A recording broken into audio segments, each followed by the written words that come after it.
Bienvenue dans ce reportage sur les ressources naturelles de la République démocratique du Congo, un géant d'Afrique centrale souvent incompris. Aujourd'hui, nous allons explorer les principaux types de minerais présents en RDC, en mettant en lumière leurs zones de production. Préparez-vous à découvrir comment ces trésors cachés, enfouis sous la surface de la Terre, jouaient un rôle crucial dans la transition énergétique mondiale et façonnent l'avenir de notre planète. Notre voyage commence au cœur de l'Afrique, dans le sud-est de la République démocratique du Congo. C'est ici, dans une région appelée la ceinture de cuivre, que l'on trouve l'un des minerais les plus précieux du XXIe siècle, le cobalt. Ce métal de couleur argentée, souvent extrait en association avec le cuivre, est indispensable à la fabrication des batteries lithium-ion. Ces batteries alimentent nos téléphones portables, nos ordinateurs portables et, de plus en plus, nos voitures électriques. La RDC est le premier producteur mondial de cobalt, responsable de plus de 70% de l'approvisionnement mondial. Les mines de cobalt, souvent à ciel ouvert, transforment le paysage, créant d'immenses cratères dans la terre. La demande croissante en cobalt, tirée par l'essor des véhicules électriques, met en évidence la dépendance du monde à l'égard de ce métal stratégique. L'extraction du cobalt est toutefois souvent associée à des conditions de travail dangereuses et à des violations des droits humains. Le travail des enfants dans les mines de cobalt est un problème persistant, malgré les efforts déployés pour l'éradiquer. La communauté internationale est de plus en plus consciente des défis liés à l'extraction du cobalt en RDC. Des initiatives sont en cours pour promouvoir une chaîne d'approvisionnement en cobalt plus responsable, afin de garantir que le métal est extrait de manière éthique et durable. Les grandes entreprises technologiques s'engagent à s'approvisionner en cobalt responsable, exigeant de leurs fournisseurs qu'ils respectent des normes éthiques strictes.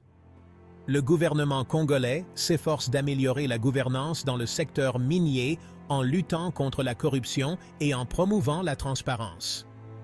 L'avenir du cobalt en RDC est incertain, mais ce métal jouera un rôle crucial dans la transition vers une économie mondiale plus verte.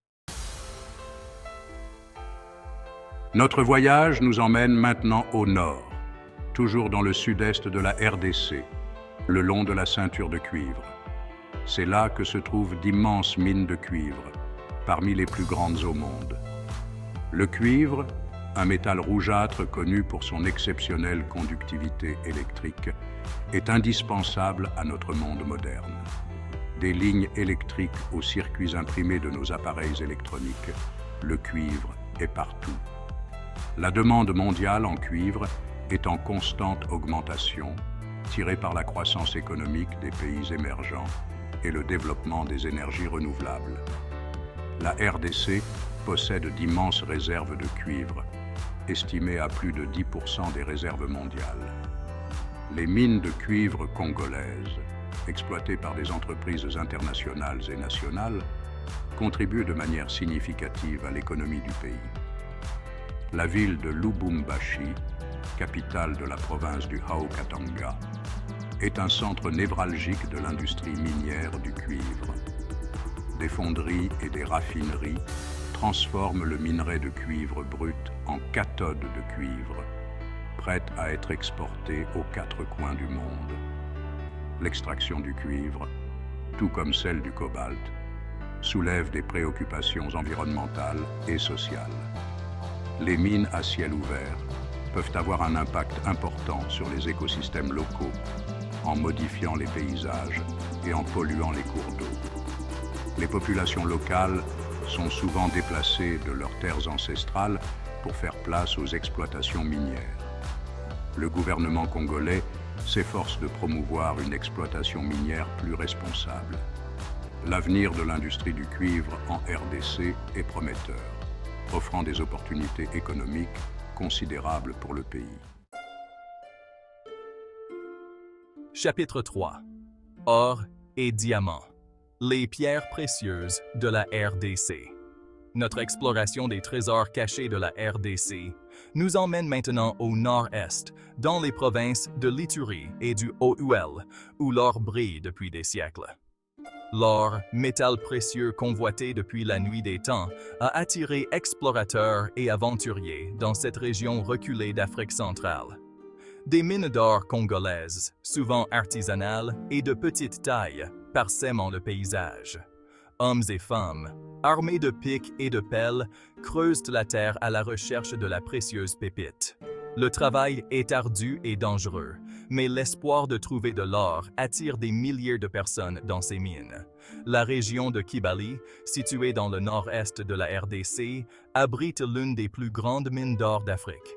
Exploitée par une société minière internationale, la mine de Kibali produit des tonnes d'or chaque année, contribuant de manière significative à l'économie congolaise. L'orpaillage artisanal, bien qu'étant une source de revenus importante pour de nombreuses communautés locales, est souvent associé à des problèmes environnementaux et sociaux. L'utilisation du mercure, un métal lourd toxique pour extraire l'or, pollue les sols et les cours d'eau, mettant en danger la santé des populations locales. Le gouvernement congolais, en collaboration avec des organisations internationales, s'efforce de lutter contre le travail des enfants et de promouvoir un orpaillage artisanal plus responsable. Chapitre 4. Pétrole et gaz. Les hydrocarbures de l'Ouest et de l'Est. Notre exploration nous emmène maintenant dans l'ouest de la RDC, dans le bassin du Congo, une vaste étendue de forêts tropicales humides et de savanes. Cachées sous cette végétation luxuriante se trouvent d'importantes réserves de pétrole et de gaz, encore largement inexplorées. Le bassin du Congo, l'un des plus grands bassins sédimentaires du monde, s'étend sur plusieurs pays d'Afrique centrale, dont la RDC.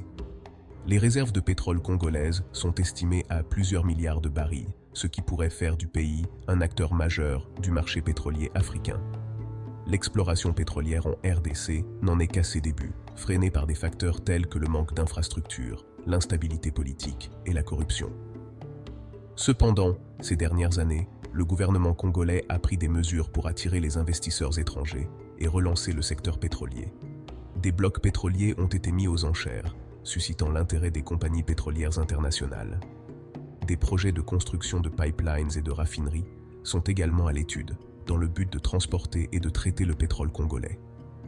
L'exploitation pétrolière, si elle est mal gérée, peut avoir des conséquences désastreuses pour l'environnement et les communautés locales. Le gouvernement congolais est conscient de ces défis et s'engage à promouvoir une exploitation pétrolière responsable. Chapitre 5. Autres minerais stratégiques, coltan, étain et tungstène. Notre voyage nous emmène maintenant au cœur de l'Afrique centrale, dans les provinces du Nord Kivu, du Sud Kivu et du Maniema, une région marquée par les conflits armés et l'instabilité chronique. C'est ici, dans ces collines verdoyantes et ces forêts denses, que l'on trouve certains des minerais les plus stratégiques du XXIe siècle, le coltan, l'étain et le tungstène. Ces minerais, souvent méconnus du grand public, sont pourtant omniprésents dans notre quotidien. Le coltan, un minerai noirâtre, est indispensable à la fabrication des condensateurs, ces composants électroniques que l'on retrouve dans nos téléphones portables, nos ordinateurs et nos voitures. L'étain et le tungstène, quant à eux, sont utilisés dans une multitude d'applications industrielles, allant de la soudure à la fabrication d'outils de coupe. Ces minerais, que l'on désigne par l'acronyme 3T, sont au cœur de la révolution technologique qui façonne notre monde. La RDC est l'un des principaux producteurs mondiaux de ces minerais stratégiques. Les mines de coltan, d'étain et de tungstène, souvent artisanales et de petite taille, sont disséminées dans les provinces du Kivu et du Maniema. L'exploitation de ces minerais est malheureusement souvent associée aux conflits armés et aux violations des droits humains. Des groupes armés, attirés par les profits lucratifs du commerce de ces minerais, se livrent à des combats sanglants pour le contrôle des mines.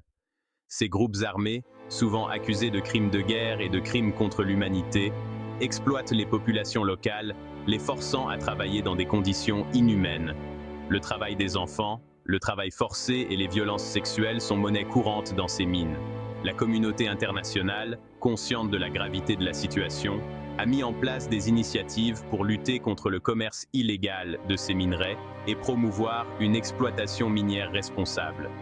des lois ont été votées pour obliger les entreprises à identifier l'origine des minerais qu'elles utilisent dans leurs produits. Merci d'avoir suivi cette exploration des richesses minières de la RDC. Du cobalt, l'or bleu de la transition énergétique, au coltan, indispensable à nos technologies modernes, la RDC est un pays aux ressources naturelles exceptionnelles. Ces trésors cachés, s'ils sont gérés de manière responsable et durable, pourraient transformer l'avenir de la RDC, lui permettant de sortir de la pauvreté et de devenir un acteur majeur sur la scène mondiale. Restez à l'écoute et abonnez-vous sur Lingala Motivation pour d'autres reportages sur les trésors cachés de notre pays et les défis et opportunités qu'ils représentent pour l'humanité.